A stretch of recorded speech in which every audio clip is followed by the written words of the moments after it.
अब हम इसके बाद एक नया टॉपिक पढ़ेंगे जिसका नाम है मोसलेस लॉ।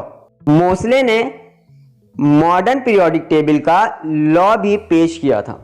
मोसले ने 1913 में ये स्टडी किया कि 38 मुख्तलिफ किस्म के जो एलिमेंट्स हैं इनके एक्सरे जो कि एनोड से निकल रहे हैं इसके वेवलेंथ के बारे में मोसले ने पढ़ा था।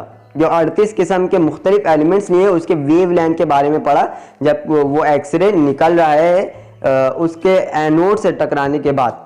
उस गैस का जो भी है, मतलब हम लोग गैस को रखे डिस्चार्ज ट्यूब में तो वो कैथोड से एनोड की तरफ जाएगा और एनोड से जो एक्सरे निकालेगा, एक्सरे से फिर हमें ये इसका वेवलेंथ वगैरह मालूम पड़ता है। तो वेवलेंथ के बारे में पढ़ा था। इन्होंने 38 एलिमेंट्स एल्यूमिनियम से लेकर गोल्ड तक के एलिमेंट को ऑब्जर्व किया था। वो जब ये काम कर रहे थे तो इन्होंने नोटिस किया कि एक्सरे की वेवलेंथ जैसे जैसे कम हो रही है वैसे वैसे इस मेटल का एटॉमिक मास बढ़ रहा है। इन्होंने फिर इस बात का मुशाहिदा किया कि ये जो रेडिएशन मेटल से निकल रही है इसकी फ्रीक्वेंसी जैसे जैसे बढ़ रही है वैसे वैसे मेटल के न्यूक्लियस में मौजूद प्रोटॉन की तादाद भी बढ़ रही है। जिसके बाद मोसले ने अपना लॉ पेश किया। मोसले लॉज से that the square root of the frequency is directly proportional to the atomic number of an element।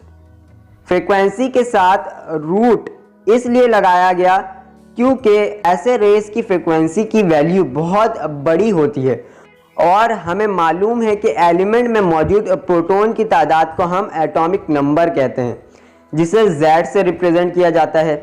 Mosle ने कहा कि एलिमेंट का एटॉमिक नंबर जैसे बढ़ेगा उसकी फ्रीक्वेंसी भी वैसे वैसे बढ़ेगी।